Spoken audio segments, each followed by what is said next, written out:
क्योंकि एआई को क्या सेट किया हुआ था, उससे कहा गया था कि तुम्हें सिर्फ वही सिलेक्ट करना है। तो जो मैक्सिमम क्वालिफिकेशन वाले पर्सन्स हैं वो फिल्टर आउट हो जाएंगे। तो टीचिंग और डेटा पायरेसी वाली बात बोल रहे हो, this is correct and this is 100% true. क्यों? क्योंकि ऐसी चीज़ें हो रही हैं, हमारा फ़ोन हमें सुन रहा है, हमारी एलेक्सा हमें सुन रही है और वो चीज़ें हमारे माइंड से रीड कर रही हैं। तभी मैं आपको पता चलता है मौसम कैसा है, आपका कब बरसात होने वाली है, कब कैसे होने वाला है। तो इसी तरीके से एलन मस्क ने दिमाग लगाया क्यों ना नेटवर्किंग भी वाया हम सैटेलाइट्स प्रोवाइड कराएं। तो एलन मस्क ने क्या किया, आपकी प्रॉपर एक पूरी ट्रेन टाइप की एक सैटेलाइट्स को जोड़ा आपस में। नंबर ऑफ 40 to 45 आपकी सैटेलाइट्स हैं जो आपस में कनेक्टेड है। वो सारी सैटेलाइट्स उसने फ्री छोड़ दी एकदम, वो फ्रीलांसिंग वर्क कर रही हैं, उनका पाथ नहीं है, वो एग्जैक्ट पाथ पे नहीं मूव करती है। उन्हें डेस्टिनेशन और एक सोर्स एंड डेस्टिनेशन बता दिया गया है, वहाँ से वो मूव करके जाती है और प्रॉपर किसी कॉन्टिनेंट के ऊपर टहल रही होती है। इस टाइम पे भी कम से कम 3 ट्रेन्स होंगी स्पेस एक्स की जो इस टाइम पे हमारे ऊपर वर्क कर रही होंगी।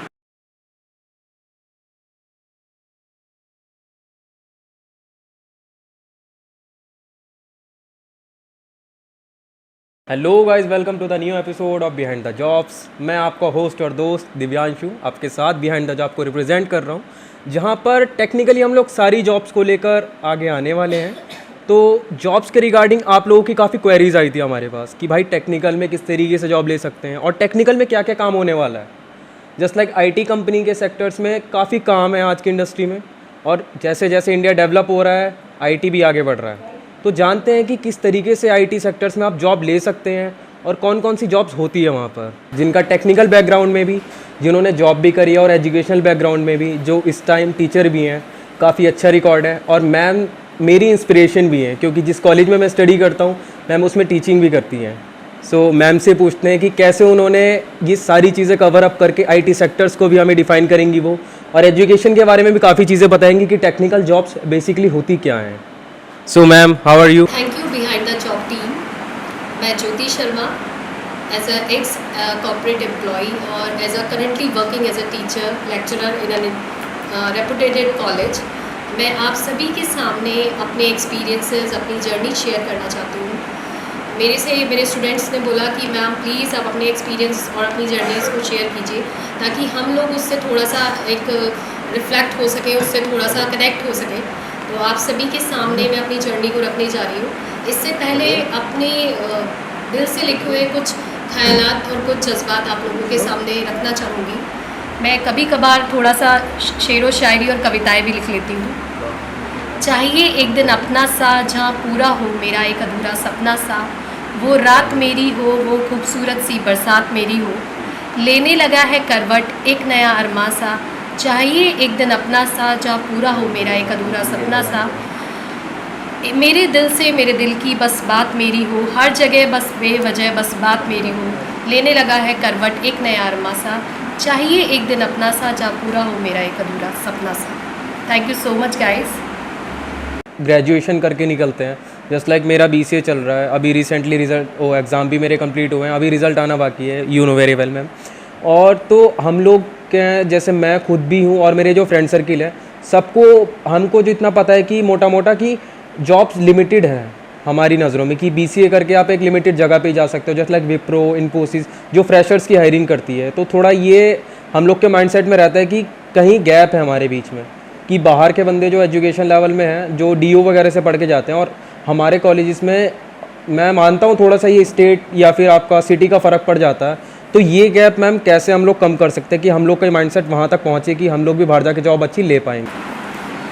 जब हम लोग कंपनीज़ के बारे में बात करते हैं तो सबसे पहले हमारे माइंड में यही कंपनीज़ आती हैं जो कि हम लोग वेल नोन है, जो ए लिस्टेड कंपनीज़ हैं। लेकिन ऐसा नहीं है कि हमें ए लिस्टेड कंपनीज़ के बारे में ही सोचना है, हम उन कंपनीज़ को भी ट्राई कर सकते हैं या उन कंपनीज़ में भी इंटरव्यूज़ दे सकते हैं जो कंपनी वेल नोन नहीं है। ऐसा नहीं है कि वो अच्छे आपको पैकेज प्रोवाइड नहीं करा रही है। ये कंपनीज़ हमें नहीं ढूंढेगी, हमें खुद उन कंपनीज़ को ढूंढना है। और ये कंपनीज़ को ढूंढने का तरीका वही है कि आप ऑनलाइन पोर्टल्स के थ्रू आप एग्ज़ाम्स दीजिए, जो कि आपके ऑफलाइन और ऑनलाइन दोनों तरीके से एग्ज़ाम्स होते हैं। लेकिन मैं जो बोलती हूँ आपसे कि online mode is the best for you, क्योंकि ऑनलाइन मोड के थ्रू आपको कई सारी कंपनीज़ एक साथ में ग्रैब कर सकती हैं। और इसका सबसे बेस्ट तरीका जो मैं आपको बताऊँगी, आपने नाम सुना होगा ई लिटमस, और आपका है MCAT और आपका है cocube.com। ये 3 ऐसे पोर्टल्स हैं जिनके थ्रू कई सारी कंपनीज़ आपको एक साथ ग्रैब कर सकते हो। जैसे कहते हैं ना, एक तीर से कई सारे निशान हैं। तो ये कंपनीज़ के अगर आप पोर्टल पे जाके एग्ज़ाम्स देते हैं, और मज़े की बात ये देखिए कि ये जो एग्ज़ाम्स है ना, ये आप लोगों के लिए नहीं है कि आप एक ही बार दे सकते हो, 2 बार दे सकते हो। आपके different n numbers of times आप एग्ज़ाम्स को दे सकते हो। और इसमें ऐसा भी नहीं होता कि आप लोग क्वालिफाई नहीं कर पाते हो। If you are known for the work culture, अगर आप देख पा रहे हो कि उनका क्राइटेरिया क्या है, उनके पेपर की सेटिंग्स कैसी है, किस तरीके से वो पेपर को क्रिएट कर रहे हैं, क्योंकि ऑनलाइन पोर्टल्स पे उनके पेपर्स पड़े हुए होते हैं ऑनलाइन। आप उन लोगों को चेक करके, उन पेपर्स को चेक करके इजीली आप उनकी तैयारी कर सकते हो, और with in a 6 month you can easily grab any job. और मैम वन थिंग अभी आपने हमको बताया कि वर्क कल्चर, थोड़ा सा वर्क कल्चर किस टाइप का रहता है बाहर की जो कंपनीज़ रहती हैं, क्योंकि ग्रेजुएशन के बाद मेरा भी ये मानना है और बेसिकली होता भी है कि जो बंदा होता है बिल्कुल ब्लैंक होता है माइंड से, कि कुछ नहीं पता होता, कि इतना पता होता है कि नॉलेज है, बट उस नॉलेज को कैसे यूटिलाइज़ करके काम करना है, किस तरीके से आपको अपना जो इंटरव्यू होता है वो क्रैक करना है, वो थोड़ी चीज़ें होती हैं जो दिक्कतें आती हैं लाइफ में। एक अनकट और अनबायस्ड और एक रॉ ओपिनियन मैं आप लोग को देना चाहूँगी एज अ फैकल्टी या फिर एज अ स्टूडेंट। जो मैंने चीज़ें एक तरीके से कह सकते हैं एक्वायर की, या चीज़ों को जो मैंने स्टडी किया, वो ये था कि जब हम किसी भी कॉलेज से पास आउट होते हैं तो हमारे माइंड में एक चीज़ रहती है कि how to grab a job in very big company, या how to stand in IT industry. तो ये चीज़ें हमारे माइंड में बहुत ज़्यादा क्लियर नहीं होती, क्योंकि we are not from NCR, we are not from a big city. तो हम लोगों की चीज़ें बहुत थोड़ी स्लाइटली चेंज हो जाती हैं, क्योंकि हम लोग को ये एक बेस नहीं मिल पाता। तो ये बेस क्लियर करने के लिए हम लोगों को थोड़ा सा ऑनलाइन पोर्टल्स का सहारा लेना पड़ता है। तो ये जो ऑनलाइन पोर्टल्स हैं, जो मैंने आपको प्रीवियसली बताया था, cocube.com, आपका eLitmus और MCAT, ये एग्ज़ाम्स जो होते हैं ये ऑनलाइन होते हैं। इनके बारे में थोड़ा सा आपको ब्रीफली बताना चाहूँगी कि जो हमारा MCAT एग्ज़ाम है, ये बेसिकली एक तरीके से ग्रेजुएशन लेवल पे हो जाता है। ग्रेजुएशन में इसमें कोई मार्क्स का ऐसे एज इट इज़ क्राइटेरिया नहीं होता, इसमें only graduation is required for you. और इसमें आपका एक एग्ज़ाम होता है जो कि 3 टाइम्स आपका 1 ईयर में आप दे सकते हो। 45 डेज़ का गैप चाहिए फॉर एनी एग्ज़ाम, और इसमें बेस्ट आउट ऑफ 3 जो आपका होगा मार्क्स, वो आपके काउंट होंगे। और जो आप एग्ज़ाम दोगे उसमें आपके 3 लेवल्स ऑफ एग्ज़ाम्स होते हैं। मैं आपको ये बताना चाहूँगी, फर्स्ट लेवल होगा आपका बेसिकली दिस इज़ एप्टीट्यूड, एप्टी जिसे हम लोग बोलते हैं। एप्टीट्यूड में आपका आ जाता है न्यूमेरिकल पोर्शन, जिसमें आपके सारा मैथमेटिकल पोर्शन आ जाता है। सेकंड थिंग इज़ आपका सेकंड आ जाता है आपका पर्सनैलिटी से रिलेटेड, ठीक है। इसमें आपका यही कि आप किस तरीके से अपनी पर्सनैलिटी को डिफ़ाइन कर रहे हो। पर्सनैलिटी टेस्ट में आपके बेसिकली क्वेश्चंस होते हैं, डिपेंड ऑन एग्री और डिसएग्री वाले क्वेश्चंस होते हैं, कि आपके सामने एक सिचुएशन क्रिएट कर रहे हैं। अब मैं आपसे जनरली ये क्वेश्चन पूछना चाहूँगी, आप देखते हो कैसे डिसएग्री करते हो या एग्री करते हो, कि आपकी मम्मी आपको 10 रुपीज़ दे रही है और आपको मार्केट जाना है, ठीक है। और मार्केट जाते टाइम आपके पास एक पॉली बैग है, और आपसे मम्मी बोलती है बेटा 10 रुपीज़ में से भी आपको पैसे बचा के लाने हैं, और आपको जो सामान ख़रीदना है उसकी कॉस्ट आपकी 10 रुपीज़ एग्जैक्ट है। तो आप कैसे पैसे बचाओगे? You are agree with your mom और डिसएग्री विद योर मॉम। आपके स्किल टेस्ट करती है, वहाँ पे आपके रिलेशनशिप भी दिखाए जाते हैं कि this is your mom, this is your father. और आपको अगर डिसएग्री हो तो you have to clear, you have to disagree at this point. मतलब आपको उस चीज़ पे एग्री नहीं होना। अगर चीज़ वो गलत है, भाई 10 रुपये की चीज़ है तो ऑब्वियस है 10 रुपये में ही आएगी, आप उसे 9 रुपये में नहीं खरीद पाओगे। भाई सब्जी तो है नहीं, आपको एग्जैक्ट प्राइस पता है कि ये 10 रुपये की चीज़ है, आप कैसे इस पर बार्गेनिंग कर सकते हो? तो ये चीज़ कंपनी आपके, अच्छा आप ये सोच रहे हो ना कि कंपनी डायरेक्ट आपको कह देगी कि भाई जावा पे वर्किंग कर लो या .NET पे वर्किंग कर लो। No, this is not the criteria. पहले वो देखेंगे आपका माइंडसेट क्या है, this is the work culture. वो आपको एज ए एम्प्लॉई सेट करना चाहते हैं, वो एज ए एम्प्लॉई आपको देखना चाहते हैं। एक्चुअल में एज अ पर्सन आपका एक रॉ फॉर्म वो देखते हैं कि आपकी पर्सनैलिटी क्या है, किस तरीके से आप वर्क को कर पाते हो। और जब when they are satisfied with your performance, they selected you, वो आपको सिलेक्ट कर लेंगे और वो आपको फाइनल कर देता है। This is personality test. And third is जो फाइनल होता है वो आपका होता है कि किस तरीके से आपको एक तरीके से skill test. The third is skill test. Skill test में भी आप ये सोच रहे हो कि क्या आपसे वो जावा पे वर्क कराएंगे, .NET के क्वेश्चन पूछेंगे? नहीं, वो आपसे मेनली आपसे जो आपके सब्जेक्ट्स होते हैं, जैसे if you are from BCom background तो कॉमर्स से रिलेटेड आपसे क्वेश्चंस पूछे जाएंगे। If you are from BBA तो आपसे बिजनेस से रिलेटेड पूछे जाएंगे। If you are from BCA then वो आपके सब्जेक्ट चूज़ करते हैं, जैसे कि वो सब्जेक्ट भी आपके ही अकॉर्डिंग होंगे, आपको उसमें से सिलेक्ट करना होगा। If you are selecting computer networking, operating system, database, मतलब जो आपका बेस्ट सब्जेक्ट है you have to choose from the one. तो उसमें से आपको चूज़ करना है और बेस्ट जो आप सिलेक्ट करोगे उसी के अकॉर्डिंग आपसे क्वेश्चंस पूछे जाते हैं। This is simple, this is the work culture of any company. ये होता है IT कंपनीज में। You told us about the work culture. और एक और चीज़ मैं आपसे क्लियर पूछना चाहूँगा कि जो कंपनीज़ में वर्क इन्वायरमेंट होता है वो किस तरीके का होता है। जस्ट लाइक अभी कॉलेजेस में हम लोग की थोड़ी टाइमिंग भी होती है, कम होती है, एक्चुअली जॉब से टाइमिंग कम होती है और इतना प्रेशर भी नहीं होता है कि जॉब मैम प्रेशरफुल होती है। क्या माइंड पे प्रेशर होता है कि एज अ फ्रेशी हम जाएंगे हमको प्रेशर फील होगा? वो जो कंपनी के एम्प्लॉयज़ पे होता है, जो वहाँ के वर्कर्स होते हैं उन पे होता है। और कैजुअली जो हमारा मेन कॉन्सेप्ट है बिहाइंड द जॉब्स, उसका भी पूछना चाहूँगा, what was your behind the job? आपकी जॉब के पीछे क्या था जब आप मैम कॉर्पोरेट में काम कर रहे थे? प्रेशर तो आप किसी भी जॉब में जाएंगे तो प्रेशर तो रहता ही है, लेकिन जैसे आपका एक वर्क इन्वायरमेंट लोग क्रिएट कर देते हैं कि नहीं भाई कॉर्पोरेट की जॉब है, IT इंडस्ट्री है, बहुत टफ जॉब है, अपने लिए पर्सनल हम टाइम ही नहीं निकाल पाते हैं, ऐसा कुछ नहीं है। लेकिन हाँ ये है, डेडलाइंस होती है, लाइन ऑफ कोड्स की डेडलाइंस होती है, LOCs बोलते हैं उन्हें। आपको जितना लाइन ऑफ कोड्स दी जा रही है, फॉर एग्जांपल अगर आपसे बैक एंड पे वर्क करा रहे हैं, फ्रंट एंड की तो आप बात छोड़ दीजिए, फ्रंट एंड का थोड़ा डिफर रहता है। बैक एंड में क्या होता है, आप लोगों से जैसे फॉर एग्जांपल वो कह रहे हैं कि आप लोगों से कि आपको कनेक्टिविटीज़ क्रिएट करनी है, कनेक्टर्स क्रिएट कराते हैं आपसे, तो आपके पास लाइन ऑफ कोड्स होती हैं कि आपको 20 लाइन ऑफ कोड्स बना के देनी है उन्हें कि आपको ये कनेक्टिविटी रन करानी है और उसके बाद आपका ये पर्टिकुलर कनेक्टर कनेक्ट हो जाएगा, तो उसमें आपको एक डेडलाइन दी जाती है। तो ये होता है, थोड़ा सा वर्क प्रेशर तो रहता ही है, लेकिन ऐसा है, ऐसा नहीं होता कि बिल्कुल ही। आजकल तो आपके सामने इतने सारे AI के टूल्स हैं, मैं ये नहीं कहूँगी। हाँ, आज से 10 ईयर्स अगो बहुत सिचुएशन अलग थी, तब हम लोगों के पास इतना टाइम भी नहीं होता था और शायद उस टाइम पे हमारे पास इतनी ज़्यादा गाइडेंस टूल भी नहीं थे। लेकिन अब जब से AI इन्वेंट हो गई है, गाइडिंग टूल्स बहुत ज़्यादा है, बहुत सारे डोमेन्स हैं, बहुत सारे प्लेटफॉर्म्स हैं, आपने नाम भी सुना होगा, जिनके थ्रू आप बेसिकली जावा का नाम सुना आपने, है ना। इस तरीके से बहुत सारी वेबसाइट्स होती हैं जो कि आपकी बेसिक प्लेटफॉर्म्स प्रोवाइड करा दी है फॉर द कोडिंग, जिसमें आपकी .NET, C# या फिर आपकी पाइथन है, इनकी कोडिंग्स बहुत ज़्यादा आपकी ओपन प्लेटफॉर्म पे पड़ी हुई है, कोई भी जाके इजीली उन्हें एक्सेस कर सकता है और ग्रैब कर सकता है इजीली। आपकी कनेक्टिविटीज़ और बहुत सारी लाइन ऑफ कोड्स प्रोवाइड हो जाती है। एक तरीके से कह सकते हैं हमें एक तरीके से प्रॉपर एक सिनारियो मिल जाता है उस वर्क को करने का, और जहाँ सिनारियो मिल गया उस चीज़ को हम आगे खुद ही कर सकते हैं कंटिन्यू। वो इतना ज़्यादा टफ़ नहीं होता जैसे कि कह दिया जाता है कि नहीं बहुत ही टफ़ है।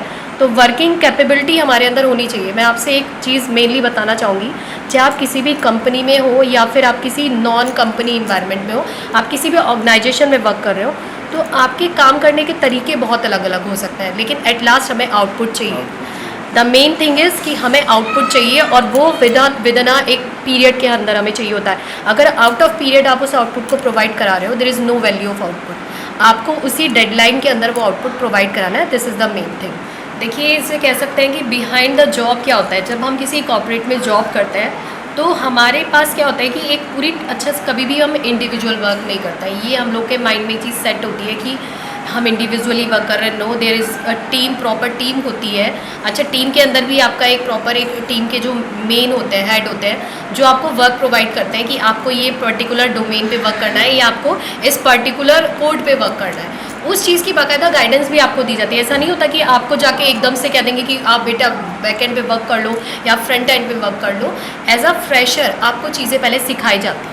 एक लर्निंग क्राइटेरिया होता है, एक लर्निंग मेथड होता है। उसके दौरान आप आफ्टर 15 डेज़ 20 डेज़, कभी कभी बहुत सी कंपनीज़ में पूरे मंथ्स की ट्रेनिंग होती है, 40 डेज़ का ट्रेनिंग होती है या फिर 3 मंथ्स की ट्रेनिंग होती है, जिसमें आपको वर्किंग क्राइटेरिया बताया, जैसे मैंने वर्क कल्चर बोला था, उससे आपको एक तरीके से कहते हैं ना कि आपको एक आपका परिचय कराया जाता है, your introduction towards your work. और जैसे आप उसका इंट्रोडक्शन आपका हो जाता है, आप एक यूज टू हो जाते हो वर्क के, तब आपको प्रॉपर पहले एक कह सकते हैं डेमो, एक टॉय मॉडल आपको प्रोवाइड किया जाता है। देखते हैं कि इसकी कैपेबिलिटी क्या है, इसकी क्रेडिबिलिटी क्या है, क्या इसके अंदर एक स्पेशलिटी है। अच्छा, क्या होता है ना, हर कोई पर्सन कोडिंग में नहीं अच्छा होता, कोई टेस्टिंग में अच्छा होता है। अब फॉर एग्जांपल मैं आपको बताती हूँ कि टेस्टिंग क्या होती है। जब आपकी पूरी लाइन ऑफ कोड्स लिखी गई हैं तो उसमें भी कमियाँ ढूंढने वाला एक अलग से बंदा हायर करेंगे। वो आपसे नहीं कराएंगे, you are the coder. Tester के लिए उन्हें एक अलग पर्सन चाहिए होगा, और टेस्टर क्या होता है, वही पर्सन एक अच्छा टेस्टर बन पाता है जो एक अच्छा कोडर होता है, लेकिन वो उसमें से भी फाइंड आउट करेंगे कि दिस इज़ द टेस्टर। इसके अंदर एक क्वालिटी है, कमियां हर कोई नहीं खोज सकता है। कमियां खोजने के लिए भी हमारे अंदर बहुत ज़्यादा दिमाग होना चाहिए। कई बार क्या होता है, number of line of codes होती है 5000 में से आप कैसे कमी खोजोगे कि कौन सी वाली लाइन ऑफ कोड्स में कौन सी कमी है। कभी कभी वो कमियां में दिखती भी नहीं है, प्रॉपर रनिंग प्रोजेक्ट होता है, तो आप कैसे उसके अंदर कमी खोजोगे कि इसमें क्या स्पैनिंग की प्रॉब्लम आ रही है, इसमें क्या रनिंग में कुछ रनिंग टाइम की प्रॉब्लम आ रही है। तो यही चीज़ें बहुत ज़्यादा इंपॉर्टेंट होती है और बिहाइंड द जॉब आपको वो चीज़ें तब भी सीखने को मिलती है। शायद ये चीज़ें मैं अभी बोल रही हूँ तो आप लोगों को इतनी समझ में नहीं आएंगी, जब आप उस वर्किंग एनवायरनमेंट में प्रॉपर वर्क करोगे 24 आवर्स मैं कहूँगी, तो तभी आप उस चीज़ को समझ पाओगे। क्योंकि कहते हैं ना, जब हम उस चीज़ को जीते हैं तो उस चीज़ को ज़्यादा अच्छे से समझ पाते हैं। कंपनीज जो होती हैं उसमें हायरिंग किस तरीके से होती है एज अ फ्रेशी, कि अगर मेरा थ्रू आउट 60 है 70 है जितने भी आ रहे हैं, तो क्या मैं इतने पे एलिजिबल हूँ? जो आपने अभी 2-3 प्लेटफॉर्म बताए, पोर्टल्स बताए हमको, उस पर एग्ज़ाम देने के, और उनसे हायरिंग किस तरीके से होती है, कौन कौन सी कंपनीज हमको ग्रैब कर सकती हैं? देखिए, जो MCAT और आपका eLitmus और CoCube.com है, इसमें मेनली यही है कि हम लोग परसेंटेज का क्राइटेरिया कहाँ सेट करते हैं। MCAT जो है उसमें कोई परसेंटेज का क्राइटेरिया नहीं है, ओनली ग्रेजुएशन इज़ रिक्वायर्ड। और MCAT में मेनली यही है कि अगर आप एग्ज़ाम्स देते हो तो एग्ज़ाम्स में आपका मेनली आपका क्वालिफाइंग होना बहुत ज़रूरी है। क्वालिफाइंग होने के बाद वो आपकी परसेंटेज के अकॉर्डिंग आपको जॉब देते हैं। अच्छा, परसेंटेज भी कितनी रिक्वायर्ड है कौन सी जॉब के लिए, ये मैं आपको बता दूँ। अगर आपके 50% से अबव आते हैं तो आपको मिलती है सेल्स की जॉब। आफ्टर 60 आपकी मार्केटिंग की जॉब आती है और 70 के अबव आपको कोर प्रोग्रामिंग की जॉब्स स्टार्ट हो जाती है। ठीक है, तो नेक्स्ट आती है आपकी eLitmus। eLitmus में क्या है, यहाँ पे आपका थोड़ा सा परसेंटेज का क्राइटेरिया होता है। eLitmus में आपका जो बेसिकली है कि आपके पास अगर आप ज्वाइन करना चाह रहे हो सेल्स की जॉब, तो सेल्स की जॉब में आपके पास 50 यानी कि 50 परसेंटेज होने चाहिए। ठीक है, 50 के बाद नेक्स्ट आ जाता है आपका मार्केटिंग की जॉब। मार्केटिंग की जॉब में आपके लिए अगर आप चाह रहे हो तो आपके पास 260s एंड 150 होना चाहिए, यानी कि 2 में आपके 60 परसेंटेज, 1 में 50। एंड अगर लास्ट जो है आपकी कोर प्रोग्रामिंग की जॉब, उसमें आपके पास 260s एंड 165, यानी कि 2 में आपके 60% एंड 1 में 65 परसेंटेज होनी चाहिए कोर प्रोग्रामिंग वाली जॉब में। और इसी के बेसिस पे आपका रिक्रूटमेंट हो जाता है। तो मैं ये आपसे कहूँगी कि अगर आपके माइंड में चीज़ें चल रही हैं कि नहीं मेरे पास परसेंटेज कम है, मुझे शायद कोई कंपनी ना हायर करे, तो ये आपके माइंड में एक तरीके से संशय ही है। कोई इसे मैं 100% नहीं बोलूँगी कि ये चीज़ बहुत ही ट्रूथफुल है। ये चीज़ें एक तरीके से साइड में रख दीजिए आप। अगर आप 60s की रेंज में चल रहे हैं और आप 50s की रेंज में चल रहे हैं तो बहुत सारी कंपनीज है, इवन विप्रो, डेलॉइट है, आपकी कॉन्जेंट है, और ये जो मेनली कंपनीज़ हैं ये आपको 60% पे ले लेती है। कोई ऐसी प्रॉब्लम वाली बात नहीं होती है। और ये कंपनीज़ आपको स्टार्टिंग में एज अ फ्रेशर आपसे एक प्रोफाइल पूरी एक कह सकते हैं नॉन प्रोग्रामिंग प्रोफाइल पे वर्क कराती है। स्टार्टिंग में आपको एक तरीके से ये ट्रेनिंग देंगे और ट्रेनिंग के बाद ही आपसे एक प्रॉपर वर्किंग कराते हैं। तो ये कोई एकदम से आपको डायरेक्ट नहीं कहेंगे कि आप जाके प्रोग्रामिंग पे स्टार्ट हो जाओ, क्योंकि प्रोग्रामिंग चीज़ बहुत हायर लेवल पे हो जाती है। स्टार्टिंग में आपसे बेसिक वर्क ही लेंगे और थोड़ा सा आपको इन्वायरमेंट समझाएंगे और वर्क कल्चर समझाएंगे। उसके बाद लास्ट में आपको फिर प्रोग्रामिंग मिलती है। After graduation what do you think, आपका पर्सनल क्या रिव्यू है कि मैंने जैसे BCA अभी मेरी कंप्लीट होने वाली है, मेरे को जॉब के पीछे जाना चाहिए या आई शुड डू मास्टर्स, मेरे को क्या करना चाहिए? अभी मैं खुद कंफ्यूज्ड हूँ थोड़ा सा कि किस फील्ड में जाऊँ मैं। पहले फर्स्ट जो अपना माइंडसेट होता है कि बी सेल्फ इंडिपेंडेंट, घर वालों से थोड़ा सा छुटकारा देना चाहिए कि जॉब ग्रैब कर लेते हैं। बट सेकंड माइंडसेट ये कहता है कि थोड़ा सा और पढ़ते हैं, कहीं MCA या MBA की तरफ जाते हैं और थोड़ी और एजुकेशन लेके आते हैं, देन अच्छी जॉब ग्रैब कर पाएंगे। तो ये हम लोग का जो माइंड इस टाइम अनस्टेबल होता है, ये चीज़ें कैसे क्लियर आउट करते हैं और आपने कैसे क्लियर आउट करा? स्टूडेंट जब हम किसी भी डिग्री से पास आउट होते हैं या फिर हम कोई भी डिग्री ग्रैब करते हैं तो हमारे माइंड में सबसे पहली चीज़ पता है क्या होती है? हम लोग उस डिग्री के बारे में नहीं सोचते, हम सबसे पहले चीज़ सोचते हैं कि हमें कितना पैकेज मिलेगा। The first thing is package. तो पैकेज के बेसिस पे हम सोचते हैं कि ये वाली कंपनी में हम चले जाते हैं, लेकिन क्या होता है कि क्या हमें उतना पैकेज मिल पाता है जितना हम सोचते हैं? नहीं, ऐसा कभी नहीं होता। हमें हमेशा बिल्कुल ज़ीरो से स्टार्टिंग, कहते हैं ना, ज़ीरो से ही शुरुआत होती है। और जब ज़ीरो से हम स्टार्टिंग करते हैं तो हमारे माइंड में सबसे पहले ये चीज़ आती है कि अभी फ़िलहाल किसी भी जॉब को ग्रैब कर लिया जाए और उसके बाद देखते हैं जैसे जैसे हमारा वर्क एक्सपीरियंस बढ़ेगा तो ऑब्वियस है हमारी सैलरी का इंक्रीमेंट होना ही होना है।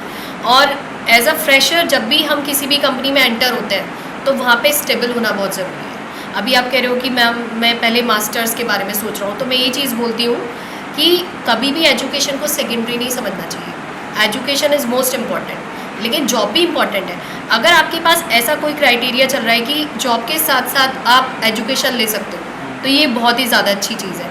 मैंने एनसीआर में तो ऐसा देखा है कि वहाँ पे क्या होता है कि इवनिंग क्लासेस होती हैं, बच्चे बाकायदा प्रॉपर इवनिंग क्लासेस लेके जॉब कर लेते हैं। लेकिन ये होता है कि हर जगह ऐसी चीज़ अवेलेबल नहीं होती। लेकिन अब most of the colleges, even हमारा कॉलेज भी ऐसा प्रोवाइड करा रही है सिचुएशंस कि if you are working in any stream तो आप इजीली जॉब भी कर सकते हो, साथ साथ में आप अपना स्टडी भी कंटिन्यू कर सकते हो। और ये चीज़ बच्चों के लिए बहुत ज़्यादा इंपॉर्टेंट है। तो मैं कहूँगी you have to go for study और साथ साथ में आप जॉब भी कंटिन्यू करो। बहुत ही इंपॉर्टेंट है, क्योंकि जब तक आपका 3 साल का एमसीए कंप्लीट होगा या 2 साल का आपका, अब 2 साल का भी एमसीए हो गया है, तो जब तक आपका एमसीए कंप्लीट होता है तब तक आपको 2 साल का एक्सपीरियंस हो जाएगा उस पर्टिकुलर जॉब डोमेन में। तो ये भी आपके लिए बहुत ज़्यादा इंपॉर्टेंट है। चीज़ तो काफ़ी क्लियर आउट हुई हैं। और सेकंड थिंग, अभी हम लोग भी जैसे थोड़ा सोशल मीडिया के थ्रू भी देखते रहते हैं और काफ़ी सारे रिसोर्सेज होते हैं अपने, जहाँ से हम देखते रहते हैं कि एआई का जो चल रहा है, लोग सीधा कहते हैं एआई का ज़माना है, एआई जॉब खाने वाला है। इज़ इट रियली ट्रू कि एआई से हमारी जॉब्स को खतरा होने वाला है? क्योंकि एज अ फ्रेशी मैं नहीं मानता कि एआई इतना कुछ ज़्यादा इफेक्ट कर लेगा, क्योंकि फ्रेशर्स में आपको ट्रेनिंग ही मिलनी है। अब मेरा जो मानना है वो ये है कि एआई को चलाने के लिए तो जॉब चाहिए होंगी ना, वो ऑटोमेटिक तो चलेगा बट पीछे कोई बैकएंड पे हैंडल तो करता है हर चीज़ को। सो मैम, क्या एआई लिटरली हमारी जॉब खाएगा? एआई जो है वो कभी किसी की जॉब खा नहीं सकता है। मैं एक्चुअल में तो यही बोलना चाहूँगी, लेकिन एक जो हमारा माइंडसेट हो गया है वो ये मैं ही कह सकती हूँ कि हाँ, वाइट कॉलर जॉब्स जो होंगी वो थोड़ा इफेक्ट होंगी। वाइट कॉलर मीन्स एडमिन्स की जॉब जो होंगी, लेकिन ब्लू कॉलर जॉब मीन्स जो बंदे खुद अपने हाथ से वर्क कर रहे हैं और जो चीज़ कोडिंग लिख रहे हैं और या फिर किसी भी चीज़ को रन करा रहे हैं, उनकी जॉब्स कभी ख़त्म नहीं होंगी। क्योंकि एआई जो है ना वो भी फ़िल्टर करता है। मैं आपको इसका एक रीसेंट एग्जांपल बता सकती हूँ कि किसी भी एक कंपनी ने एक एआई का एचआर हायर कर लिया, ठीक है। अब उससे कहा गया कि आपको फ़िल्टर आउट करना है पर्टिकुलर कि जिस पर्सन ने कंप्यूटर का फंडामेंटल कोर्स किया हुआ है, उस पर्सन को आप उसमें से फ़िल्टर आउट कर लेना इस जॉब के लिए एज अ कंप्यूटर ऑपरेटर जिसे हमें असाइन करना है। अब क्या हुआ, एक पर्सन जिसने एमसीए किया हुआ है वो भी उसी जॉब के लिए आया, लेकिन उसने कंप्यूटर फंडामेंटल का जॉब नहीं किया हुआ था या उसने कोई पीजीडीसीए का जॉब नहीं किया हुआ था, जो कि एक मिनिमम क्वालिफिकेशन थी उस जॉब के लिए जो उन्होंने बोली हुई थी। लेकिन एआई ने तो फ़िल्टर आउट कर दिया उसे, क्योंकि एआई को क्या सेट किया हुआ था, उससे कहा गया था कि तुम्हें सिर्फ वही सिलेक्ट करना है। तो जो मैक्सिमम क्वालिफिकेशन वाले पर्सन्स हैं वो फ़िल्टर आउट हो जाएंगे। तो मेरे हिसाब से तो ये बेकार है। एआई जो है वो कोई अच्छी टेक्निक्स नहीं होगी किसी भी एचआर की जॉब के लिए, लेकिन ये मोस्टली कंपनीज हायर करेंगी उन्हें। वो एचआर के लिए एक पर्सन को नहीं हायर करेंगी, वो क्या करेंगी, लेकिन इस चीज़ से क्या इफेक्ट क्या होगा, हम एम्प्लॉयमेंट को घटा देंगे। हम क्या करेंगे, उस पर्सन को हमने सॉर्ट आउट कर दिया, वो पर्सन फिर किसी और जॉब के लिए जाएगा और शायद वो बेस्ट जॉब के लिए ही हायर होगा जहाँ पे उसकी वो जॉब एलिजिबल होगी। तो एक तरीके से कह सकती हूँ वो पर्सन बच गया उस जॉब से, क्योंकि वो उसके एलिजिबल भी नहीं था, वो उसके लायक नहीं थी वो जॉब। तो मैं तो कहूँगी कि एआई का फ़ायदा भी है, वो उससे सॉर्ट आउट कर देगी। तो एआई से कभी जॉब्स ख़त्म नहीं होंगी, एआई आपको जॉब्स प्रोवाइड कराएगा। और एआई को हैंडल करने के लिए हमें कितने सारे पर्सन्स चाहिए होंगे। हमें मेन मैं ये कह सकती हूँ आफ्टर 20 ईयर्स ना एआई का ही वो होगा ट्रेंड। और इंटरनेट ऑफ थिंग्स, आईओटी का नाम सुना होगा आपने। इसका सबसे बेस्ट एग्जांपल दूंगी, शायद आप लोग समझ नहीं पा रहे होंगे। एलेक्सा आप सभी ने देखी होगी। इंटरनेट ऑफ थिंग्स में क्या होगा कि बेसिकली एक सर्वर कंप्यूटर होगा जिससे सारे के सारे क्लाइंट कंप्यूटर्स आपस में कनेक्टेड होंगे, और वो सर्वर कंप्यूटर रिक्वेस्ट सेंड करेगा नंबर्स ऑफ क्लाइंट कंप्यूटर्स को, और क्लाइंट कंप्यूटर्स उस पर्टिकुलर कंप्यूटर के थ्रू वो रिक्वेस्ट को एक्सेप्ट करेंगे और उस रिक्वेस्ट के अकॉर्डिंग आपको डेटा प्रोवाइड कराएंगे। तो जो एलेक्सा है वो इसी ट्रेंड पे इस टाइम पे वर्क कर रहा है। और आईओटीज़ के बाद पता है क्या सिचुएशन क्या होने वाली है, आपको ही लगेगा ये जो हमारे पंखे और हमारी लाइट्स है ना, ये वॉइस के थ्रू हम हैंडल कर पाएंगे। Please switch on the light, please switch off the light, please switch on the fan. तो क्या हम इसके लिए रेडी हैं? Yes, we are ready for it. और हम इस चीज़ के लिए रेडी हैं क्योंकि एलेक्सा ने हमारा माइंड प्रिपेयर करा दिया। इवन मैं अपने घर की वॉशिंग मशीन जो मेरी ऑटोमेटिक है, एलेक्सा से ही ऑपरेट करती हूँ। मैं घर से बाहर भी होती हूँ, मेरे कपड़े तब भी धुलते हैं। मैम, अभी जैसे एलेक्सा की बात बताई आपने कि एलेक्सा से आप कंट्रोल करते हो, बट आई थिंक कुछ वीक्स पहले मैंने इंस्टाग्राम पे एक रील देखी थी जिसमें मैं नाम शायद नहीं ले पाऊँगा, ये शायद मेरे दिमाग से भी थोड़ा निकल गया है क्योंकि मैं थोड़ा अनक्लियर हूँ इस चीज़ को लेके। उस बंदे ने ये बताया था कि जो एलेक्सा है, एलेक्सा का एक थोड़ा सा कनेक्शंस जो होता है, मान लीजिए कि आपकी 500 मीटर के रेडियस में दूसरी एलेक्सा है, तो हमारी डेटा लीकिंग के चांसेस हैं कि एलेक्सा तो आपकी हर टाइम ऑन है, मान लीजिए सामने बेड पे रखी हुई है और इसका कनेक्शन 500 मीटर्स तक है, तो दूसरी जो एलेक्सा होगी या फिर दूसरा जो सर्वर होगा वो सारा डेटा आपस में इंटरकनेक्ट हो रहा होगा हमारे। तो क्या ये चीज़ मिथ है या फिर ये रियलिटी है कि एलेक्सा जो है ये एक तरीके से डेटा ब्रीचिंग कर रही है, हमारे डेटा लीक हो रहा है हमारा यहाँ से? मैं इस चीज़ का सबसे बेस्ट एग्जांपल देना चाहूँगी। जब मैं एआई की क्लास लेती हूँ ना, आर्टिफिशियल इंटेलिजेंस की, MBIT में, तो मैंने बहुत बच्चों से एक क्वेश्चन पूछा है, आप लोगों ने क्या चीज़ ये नोटिस की है, आपका मोबाइल आपको सुनता है? सुनता है ना आपका मोबाइल। आपने कई बार देखा होगा, आपका सैड मूड होगा, घर में लड़ाई हो रही होगी, तो आपके सामने जितनी भी पोस्ट आएंगी ना, सारी सैड ही आती है। या फॉर एग्जांपल आपने गलती से एक दिन अपने घर वालों के सामने कह दिया मुझे एक शूज़ खरीदना है, तो आप देखना कंटिन्यूसली आपके सामने शूज़ की फ़ोटोज़ रनिंग कंडीशन में होंगी। फ्लिपकार्ट भी आपको शूज़ दिखाएगा, मीशो भी आपको शूज़ दिखाएगा। क्यों? वाई? इट्स मीन्स क्या है, हमारा फ़ोन हमें सुन रहा है। ये जो आप डेटा ब्रीचिंग और डेटा पायरेसी वाली बात बोल रहे हो, this is correct and this is 100% true. क्यों? क्योंकि ऐसी चीज़ें हो रही हैं, हमारा फ़ोन हमें सुन रहा है, हमारी एलेक्सा हमें सुन रही है और वो चीज़ें हमारे माइंड से रीड कर रही हैं। तभी मैं ये चीज़ मैंने स्टूडेंट से भी काफ़ी बारी बोली और आप लोगों से भी बोलती हूँ कि रात को अपना फ़ोन स्विच ऑफ कर दो और अपने से कम 2-3 कमरा दूर कर दो। मतलब अपने से कम 10 मीटर तो दूरी होनी चाहिए। और बहुत से लोग होते हैं, मेनली सभी की आदत होती है फ़ोन को बराबर में रख के सोने की और ऑन रहता है पूरी रात, लेकिन वो चीज़ें गलत हैं। उस चीज़ का हमारे ऊपर रेडिएशंस भी पड़ रही हैं और जो ये आजकल कैंसरस चीज़ें बहुत ज़्यादा इफेक्ट हो रही हैं, वो इसी वजह से हो रही हैं क्योंकि जो रेडिएशंस होती हैं, 5G हो रहा है रनिंग, मेनली 5G अब रनिंग कंडीशन में है। और तुमने देखा है अब चिड़िया बिल्कुल बंद हो गई हैं आसमान में उड़नी। वो छोटी गौरैया जो होती थी कहाँ चली गई? वो कौवे दिखने क्यों बंद हो गए? ये चीज़ें कहाँ चली गई? तो एक्चुअल में रेडिएशंस जो हो रही हैं वो इन चीज़ों को बहुत इफेक्ट कर रही है। पहले हेलीकॉप्टर एक छोटा सा टिड्डा होता था, जैसे हम बचपन में हेलीकॉप्टर बोलते थे, वो दिखने बंद क्यों हो गए? कहाँ चले गए वो इसीलिए दिख रहे, रेडिएशन उन्हें मार रही है, उनके पर कट जाते हैं, वो दिखते ही नहीं आसमान में उड़ते हुए, वो ऊपर उड़ ही नहीं पाते। क्योंकि एक्चुअल में अगर हम देख रहे हैं ना, ये हम लोग अपनी एक कह सकते हैं, हम लोग अपनी एक ऐसी आंखों से देख रहे हैं, हमें कुछ दिख नहीं रहा। अगर हमारे पास शायद वो वाला स्पेक्ट्स हो ना जिससे हम रेडिएशंस देख पाएँ, तो आप ये देख पाओगे आपके चारों तरफ इतनी रेडिएशंस चल रही है कि आपको लगेगा आपके चारों सामने एक वेब क्रिएट हो रहा है। और वो वेब ऐसा होगा कि उसमें आपके पड़ोसियों की इंटरनेट की वेब्स और आपके आसपास के जितने टावर्स खड़े हुए हैं या आपके आसपास के जितने भी इंटरनेट की डिवाइसेज हैं, उनकी रेडिएशंस आपके चारों तरफ क्रॉस करके जा रही हैं, जो आपकी बॉडी को भी इफेक्ट कर रही है। इन चीज़ों के बारे में शायद हम अवेयर है ही नहीं और हम चाहते भी नहीं अवेयर होना, क्योंकि हमें पता है कि हम लोगों पे कोई इफेक्ट पड़ नहीं रहा है। लेकिन जब एक एक्सरे डिवाइस का हम पे इफेक्ट पड़ सकता है, तो क्या इन रेडिएशंस का नहीं पड़ सकता? मैम अगर टेक्निकली बात करा जाए तो आपने अभी IoT का और बताया, इंटरनेट ऑफ थिंग्स, तो इसका कॉन्सेप्ट क्या है? कि अभी मेरा यही जो एनालिसिस है थोड़ा सा कि यहाँ के लोगों को इतना नहीं पता IoT का कॉन्सेप्ट ही क्या है, IoT वर्किंग कैसे कर रहा है, तो ma'am can you explain this? IoT एक ऐसा कॉन्सेप्ट है, आप अभी सभी लोग अब वाईफाई के बारे में बहुत अच्छे से जानते हो। मेनली पहले इंटरनेट क्या था, लैन पे वर्क करता था, लोकल एरिया नेटवर्क, जिसे हम लैन बोलते थे, मैन बोलते थे।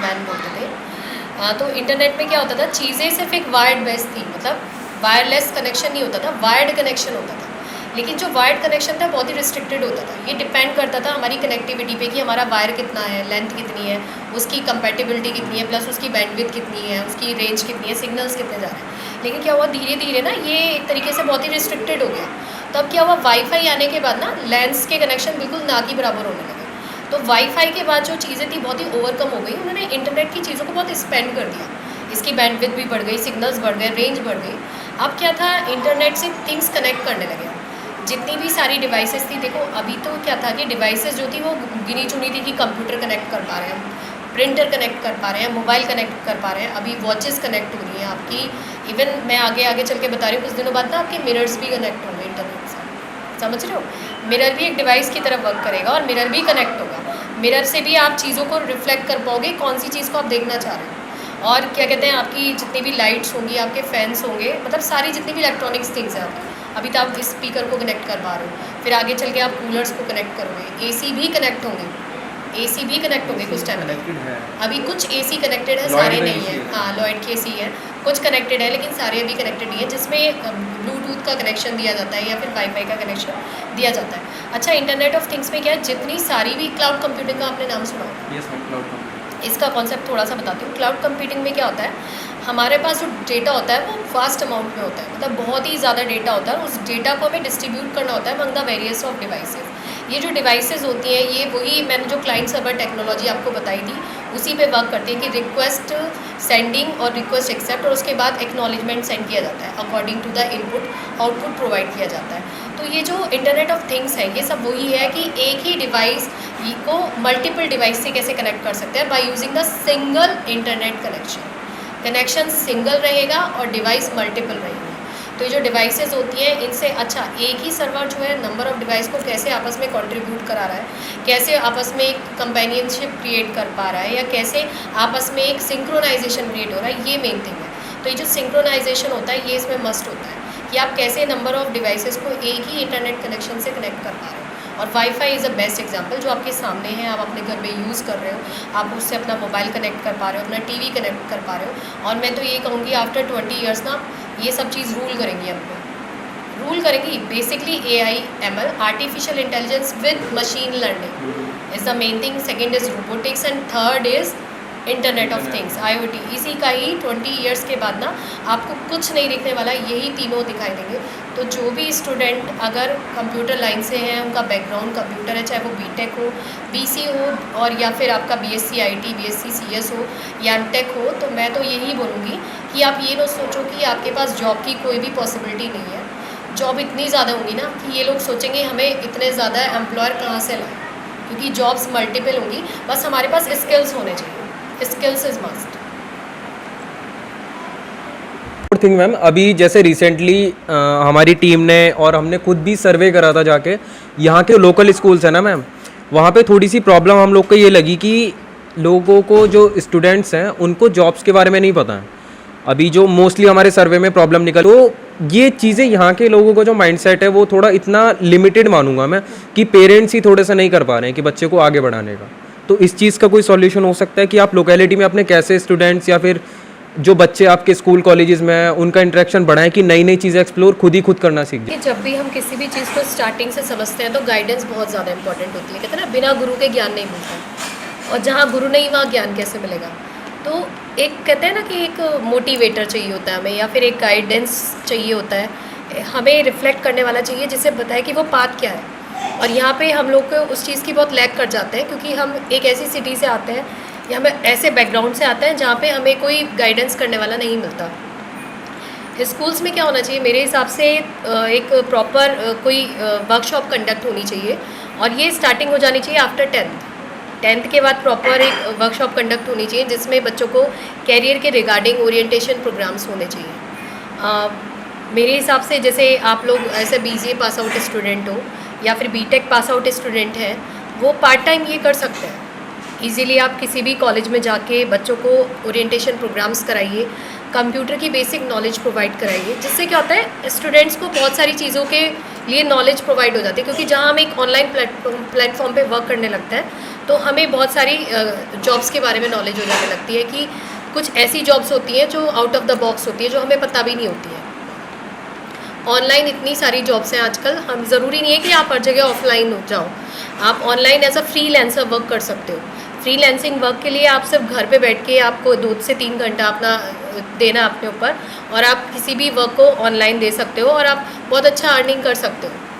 ये चीज़ें बहुत ज़्यादा इंपॉर्टेंट है। तो मेरे हिसाब से आप लोग इन चीज़ के बारे में सोच सकते हो कि ये कोई भी वर्कशॉप ऑर्गेनाइज कराओ, या फिर एक तरीके से आप 15 डेज़ या 20 डेज़ का कोई प्रोग्राम कंडक्ट कराओ जिसमें आप एक स्पेसिफिक स्किल के ऊपर वर्क करो। स्किल इन द सेंस वो कंप्यूटर से भी रिलेटेड हो सकता है, या फिर मैथमेटिकल हो सकता है, साइंस से रिलेटेड कोई स्ट्रीम हो सकती है, या फिर आप हिंदी ले के चल सकते हो, इंग्लिश से रिलेटेड। जैसे आप लोग फ्रेंच पे वर्क कर रहे हो, इस टाइम पे फ्रेंच लैंग्वेज पे आप वर्क कर रहे हो, तो मेरे हिसाब से यही वर्कशॉप कंडक्ट होनी चाहिए। अगर स्कूल लेवल से स्टार्टिंग हो जाए तो स्टूडेंट्स के लिए कई सारे पाथ ओपन हो जाते हैं, और यहीं हम लोग लैक कर जाते हैं। वन लास्ट थिंग मैम, मैं एंड करने से पहले एक और चीज़ पूछना चाहूँगा। अभी जैसे हम लोग टेक्नोलॉजी में इतना आगे बढ़ रहे हैं, और एक जो नाम निकल के आ रहा है इलॉन मस्क, वो टेक्निकली इतना आगे जा चुके हैं ना, जिनकी कुछ बात ही करनी बेकार है यहाँ, तो उस लेवल पे हम नहीं सोच पाएंगे। बट उनका एक जो प्रोजेक्ट है वो मेरे को बहुत पसंद आया, SpaceX और जो स्टारलिंक है।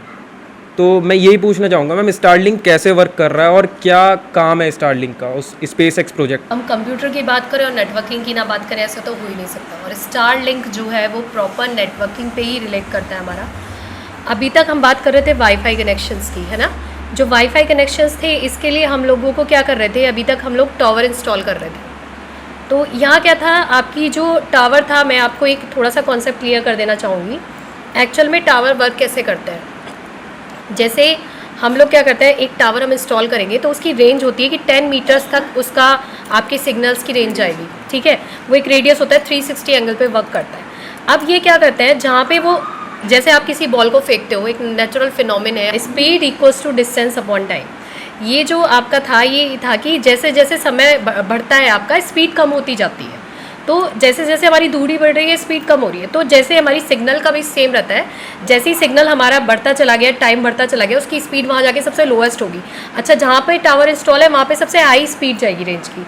तो ये लोग ऐसे टावर इंस्टॉल करते हैं जब दो टावर आपस में ओवरलैप करेंगे। अब हम इससे कैसे हाई करेंगे, तो उनकी टेक्निक्स ऐसे होती हैं कि जहाँ पे हमारी 10 मीटर सबसे लोअर जा रही है, उसी से 10 मीटर की दूरी रेंज पे वो एक टावर को इंस्टॉल करते हैं। तो जहाँ पे दोनों टावर की जो फ्रीक्वेंसी ओवरलैप होती है वहाँ पे सबसे हाईएस्ट फ्रीक्वेंसी होती है। तो इस तरीके से वहाँ पे हमें टावर इंस्टॉल करने की ज़रूरत नहीं हुई, उन्होंने एक टावर का पैसा बचा लिया। देखो ये भी साइंस है। साइंस आपको कॉस्ट कटिंग भी सिखा रहा है कि कैसे आप कॉस्ट कटिंग कर रहे हो, कि आपने कम पैसे लगा के ज़्यादा पावर भी कर ली। नेटवर्किंग उन्होंने हाई कर दी वहाँ पे। अब क्या हुआ, ये टावर भी एक जगह रिस्ट्रिक्टेड हो गए, कहाँ जाके, अमेज़न्स के जंगल में। हिमालयाज़ पे आप टावर इंस्टॉल नहीं कर सकते हो। क्या आपने माउंट एवरेस्ट पे कोई टावर देखा है? नहीं देखा ना। तो बहुत सारी जगह ऐसी हैं जहाँ पे आप टावर इंस्टॉल कर ही नहीं सकते हो। तो इसलिए यहाँ पर हम लोग थोड़ा सा रिस्ट्रिक्टेड हो गए थे नेटवर्किंग के फॉर्म में। सैटेलाइट, स्पेसएक्स वगैरह है, ये सब हमारे अंतरिक्ष में वर्क कर रहे हैं। आपने देखा होगा जो दूरदर्शन है हमारा, वो बेसिकली सैटेलाइट पे वर्क करता है, ठीक है। उपग्रह से प्राप्त मानचित्रों के अनुसार आपको पता चलता है मौसम कैसा है, आपका कब बरसात होने वाली है, कब कैसे होने वाला है। तो इसी तरीके से एलन मस्क ने दिमाग लगाया क्यों ना नेटवर्किंग भी वाया हम सैटेलाइट्स प्रोवाइड कराएं। तो एलन मस्क ने क्या किया, आपकी प्रॉपर एक पूरी ट्रेन टाइप की एक सैटेलाइट्स को जोड़ा आपस में। नंबर ऑफ 40 to 45 आपकी सैटेलाइट्स हैं जो आपस में कनेक्टेड है। वो सारी सैटेलाइट्स उसने फ्री छोड़ दी एकदम, वो फ्रीलांसिंग वर्क कर रही हैं। उनका पाथ नहीं है, वो एग्जैक्ट पाथ पे नहीं मूव करती है। उन्हें डेस्टिनेशन और एक सोर्स एंड डेस्टिनेशन बता दिया गया है, वहाँ से वो मूव करके जाती है और प्रॉपर किसी कॉन्टिनेंट के ऊपर टहल रही होती है।